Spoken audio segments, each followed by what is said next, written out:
গাজার রাফা শহরে পরিকল্পিত স্থল অভিযান স্থগিত করতে হামাসকে জিম্মি চুক্তির নতুন প্রস্তাব দিয়েছে ইসরায়েল। এদিকে গাজায় ইসরায়েলের গণহত্যার বিরুদ্ধে যুক্তরাষ্ট্রে নজিরবিহীন ছাত্র আন্দোলন অব্যাহত আছে। ফিলিস্তিনের দক্ষিণ গাজার রাফা শহরে স্থল হামলার জন্য কয়েক সপ্তাহ ধরে নানা পরিকল্পনা করে আসছে ইসরায়েলি সরকার।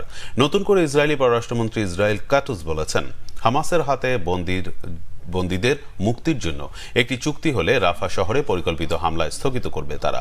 প্রস্তাবটি পর্যালোচনা করছে ফিলিস্তিনি সশস্ত্র গোষ্ঠী হামাস। এদিকে ইসরায়েলের বিরুদ্ধে যুক্তরাষ্ট্রের নজিরবিহীন ছাত্র আন্দোলন ছড়িয়ে পড়েছে অন্তত 40টি বিশ্ববিদ্যালয়ে। শিক্ষার্থীদের পাশাপাশি এসব আন্দোলনে যোগ দিচ্ছেন শিক্ষকরাও। আন্দোলন ঠেকাতে মারমুখী দেশটির পুলিশ, নির্যাতন ও ধরপাকড়ের শিকার হচ্ছেন শিক্ষকরাও। একদিনের ব্যবধানে 100 জনের বেশি শিক্ষার্থীকে আটক করেছে পুলিশ। অন্যদিকে ইসরায়েলি হামলায় গাজায় নিহত ফিলিস্তিনির সংখ্যা 34,350 ছাড়িয়েছে।